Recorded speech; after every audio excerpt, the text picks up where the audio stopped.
大家好，我是佳佳。今天要分享的故事呢，也是一件真实案件。而这个案件告诉大家，欠人的总是要还的，有时不只要还上本金哦，还要加上利息。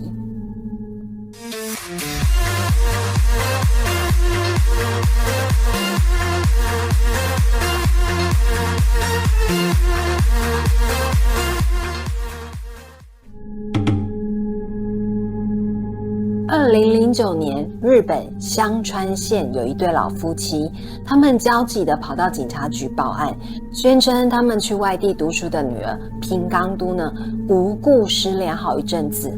找遍了他的同学还有朋友都没有平冈都的消息，所以呢希望警方能帮忙协寻。后来在2009年的11月6号，有一位上山采菇的男子，本想借着产季呢多采一些，于是到了广岛县北广岛町东八幡原的卧龙山顶附近进行了采菇的工作。结果没有想到香菇还没有采到，却发现了一颗人类的头颅，吓得他呢赶紧下山通报警方。当警方到达的时候，发现头颅因为早就已经腐烂，所以呢难以分辨他的身份，而且这个地方除了头颅之外，竟然没有发现其他的骨骸。那么身体的其他部位到了哪里去了呢？警方经过多日的搜查之后，后来才发现，原来被害者的遗体竟然散落在这座卧龙山多个地方。在11月7号，警方在林道入口处发现了左大腿骨。11月8号，在头颅现场的附近找到了没有四肢的胴体。在11月9号，在身上找到了左脚。11月19日，从动物的排泄物中找到了手指。这些支离破碎的尸块，经过 DNA 的比对之后，终于确定尸块为同一个人所有，而主人就是当时就读岛根县立大学总和政策学部1年级女大生平冈都。当年她只有年仅19岁。而在发现这些尸块之前家人早就已经通报失踪长达多日。平冈都身形矮小，身高才147公分，但是人小志气高的他拥有了远大的梦想。平冈都出生于香川县，商业高中毕业之后，进入位于岛根县滨田市的岛根县立大学就读，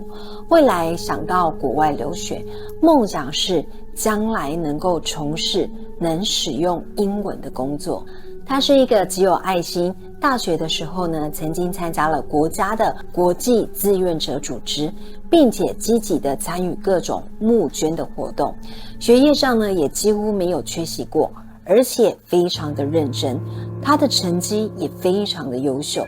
休假的时候呢，一定会回到家乡，跟家人的感情也非常的好。在交友方面，同样也非常的单纯，几乎呢只有同学或者是学校语言学习社的人。在感情上呢，也没有特别交往的对象。也因为交友背景如此单纯，却发生了这样的憾事，使得警方呢在侦办起来非常的棘手。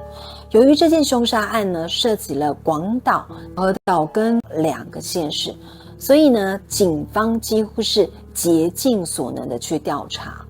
从此展开了长达多年警方都无法气凶的岛根女大学生尸体遗弃事件。根据验尸结果，警方推断，第一，死亡时间呢是在同一年，也就是2009年的10月26号到31号之间。第二点，依尸体毁损的程度判断，可能是被锐利的小刀毁损。第三点，死因可能是被人掐死后再分尸。第四点，平冈都在被带往卧龙山之前可能就已经死了。卧龙山并非第一案发现场，而是弃尸现场。第五点，平冈都的遗体有多处被外力损毁的痕迹，包括最初发现的头颅头颅上有被殴打以及践踏的伤痕。第6点，胴体的表面有被人燃烧过，以及大腿骨有被削下的痕迹，所以警方不排除犯人有将一部分的尸体吃掉的可能性。第7点，最可怕的是平冈都死后，他的内脏还遭人掏空，其中生殖器官跟乳房也被人切割带走，所以警方怀疑平冈都在生前很有可能遭遇性侵。犯人为了怕体液被警方采验，所以才将生殖器官以及乳房全部都割下带走。这件案件最恐怖的地方就是，警方验尸后发现，被害者呢是以极为凄惨的方式杀害，不但生前疑似呢被人殴打以及性侵，死后内脏还被掏空取走，身体呢更被肢解成多块扔在山中。由于手法过于凶残，所以据说当时就连搜查的警方呢都不敢直视平冈都的遗体，甚至在第一时间还提出了平冈都是在山上遇到了凶猛的野兽而被杀害的猜想。那么为什么会有这种想法？实在是因为难以想象这种分尸方式竟然会是人类所做的。不过警方很快就在之后的验尸报告上确认了人为的可能性。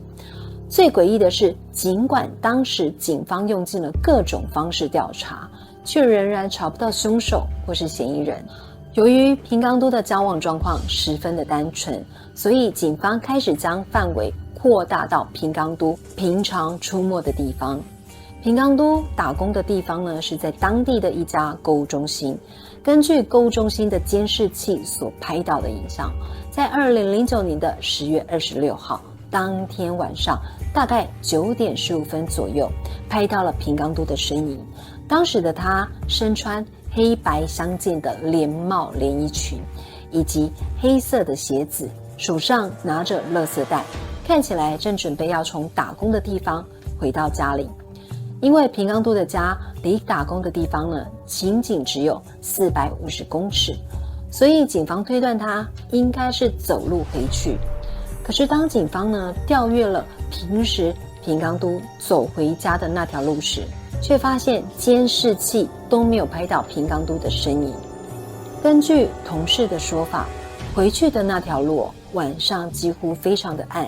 路灯也很少。周围的邻居呢都认为这里十分的危险，所以平常这条路很少人会走。不过平冈都是用走路的方式回家，所以警方推测呢，在这短短的450公尺内，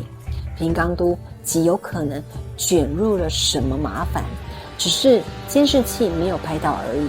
因此警方不打算放弃，决定持续追踪下去。警方多次确认监视器的影像及盘问店员，最后终于确认平冈都离开员工专用出入口的时间，以及行走方向跟距离。最后呢，终于得知平冈都在离开工作地点之后，朝着南边的方向走去，而当时也有好几个员工正往着同样的方向走。可惜呢，他们都表示没有听到任何的吵杂声，或者是看到可疑的人，或者是汽车。而这些消息呢，使得案件再度进入了焦灼。尽管警方每年都持续的调查，可惜依旧没有结果。日本有关于尸体遗弃罪的法律追溯有效期限为12年，但就在即将超过法律追溯期的前几年，案情竟然有了重大的发现。时间来到2016年，这件分尸案从2009年开始到2016年，7年的时间，动员了超过31万以上的警力还有调查员。可惜进度十分的缓慢，也没有任何的突破口。于是在2016年开始，警方扩大搜查范围，开始去厘清住在犯罪现场附近的居民是否有性犯罪的记录。经过多次的比对跟筛选之后，有一名叫做石叶富荣的人竟然从众多的资料中浮现了出来。石野富荣当时33岁，住在紧邻岛根县滨田市旁的益田市，就职于山口县下关市的住宅设备公司，并在案发现场附近的太阳能电板工作，担任业务员。根据关系人的描述石野富荣长相相当不错，平时待人也非常的有礼貌，学生时期学习认真，成绩也不错，更拥有柔道黑带的资格。简单的来说呢，石野富荣他就是一个文武双全的人生胜利组。但是不是有着优异的成绩、俊美的长相就一定是个好人。石野富荣尽管有着光鲜的外表，可惜呢，他却是个前科累累的罪犯。资料显示，在2004年，他就曾经拿刀威胁女性，并且猥亵，之后也犯过至少3起类似的案件，因此被判处3年6个月的徒刑。但是呢，由于他的长相太过于俊美，所以当照片公布的时候一开始有非常多的人难以相信他竟然会是分尸案的真凶，甚至还有声音呢质疑警方是不是抓错人了。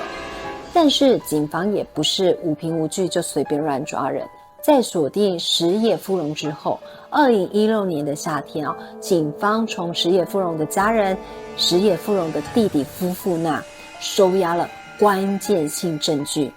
数位相机以及记忆卡。透过复原技术，将原本已经删除的照片复原之后，终于历经长达7年的时间，警方终于找到了石野富荣的罪行。相机清楚地拍下平冈都遇害的照片，包括死者颈上的绞痕、杀人的菜刀以及头颅被切断前后的样子。同时，相片中的犯罪地点与石野富荣的自宅比对之后，也确定了犯罪地点就是他家的浴室。由于相关的照片呢多达57张，警方怀疑石野富荣是一边肢解平冈都，一边将犯罪过程拍下来。到底是有多丧心病狂，才能一边肢解尸体一边拍照？最后，警方推测犯罪的流程应该是10月26号，石野富荣先绑架刚刚结束工作的平冈都，之后带回家中的浴室绞杀，并且用菜刀将尸体肢解，最后才拽到卧龙山丢弃，并且烧毁尸体。由于罪证确凿，所以广岛岛跟这2县的警方马上以杀人、损毁尸体还有遗弃尸体罪向检察厅报告了这个案件。但是没有想到的是，最后法院判处石野富荣不起诉处分。是的，你没有听错，就是不起诉处分。那为什么会有这样子的判刑呢？并不是因为有恐龙法官，而是石野富荣这个人，他早就因为事故而过世了。时间再一次回到2009年，当时的石野富荣刚服完猥亵案件的刑期，出狱后的他进入了住宅设备公司，并且开始在益田市从事太阳能板的营业。他的工作态度良好，营业成绩也不错。只是呢，据说当时候的他心里呢，依旧有着想要犯罪的躁动。根据日本媒体的报道，平冈都失踪的那段期间，石野富荣突然用无法好好服务客人，所以希望能够调离当地的公司，用这个理由向社长提出了申请调职。在11月6号，当发现头颅的新闻播出之后，他更是因为要回老家扫墓，所以希望能请2天的假，这样子的理由向社长提出请假的申请。在11月8号，警方陆续在卧龙山发现了没有4肢的铜体，所以当天大家几乎都在关注这起分尸案件的最新进度。也因为如此，当天有一些小事故的新闻自然就被人忽视了。其中有一则新闻，岛根县往山口县的高速公路发生了一起交通事故。一辆轿车因莫名的原因冲撞护栏而起火，整辆车瞬间遭大火吞噬，车内的2个人因逃生不及，所以当场被烧死。巧合的是，丧生车内的驾驶正好就是石野富荣，另外一位死者是他的母亲。因为这件虐杀案件在日本非常的有名，加上犯人离奇死亡，使得日本当时的网络开始出现了许多传闻。有人说凶手是被女大生的怨灵报复，甚至有人指出新闻报道该事件的时候，有听到类似女子哀嚎的声音。而这些离奇的事件呢，使得这件岛根女大学生命案添加了许多灵异的色彩。当时侦破的时候，由于时间点太过敏感，所以日本有不少的网友认为说，这说不定就是平冈都的复仇。会有这种超自然的说法，是因为曾经在报道平冈都这起分尸案件的时候，现场转播的新闻竟然出现了长达5秒钟疑似女子哀嚎的声音。她用日语说着：“真的好痛啊，为什么偏偏是我？”広島県内の山の中で島根県の女子大学生の遺体の一部が見つかった事件。広島から捜索の最新情報の報告です。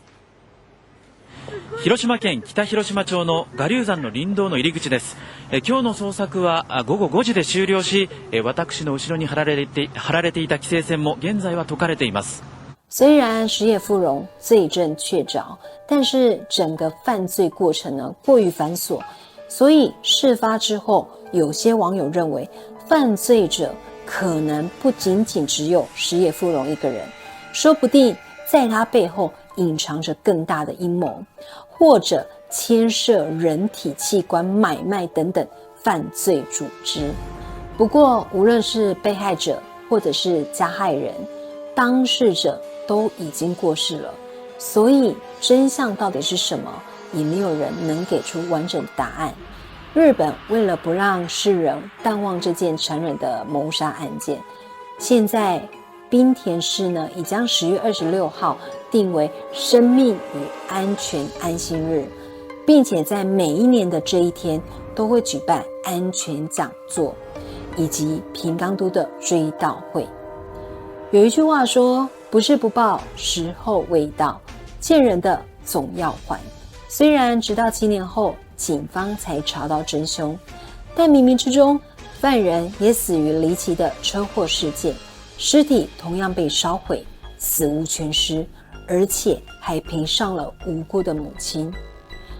有些话说得很好，歹路唔通行，人在做天在看，冥冥之中都有因果轮回跟报应。今天的故事除了要提醒夜归的女生注意安全，更希望提醒世人诸恶莫作，因为欠人的总是要还的。希望本集的节目大家会喜欢，再一次谢谢大家的订阅跟收看。还没有订阅的朋友，能否给佳佳一个鼓励跟支持，帮忙按下订阅跟分享，还有别忘了开启小铃铛，您的善良举动会给佳佳无限的信心跟动力哦。我们下周见，拜拜。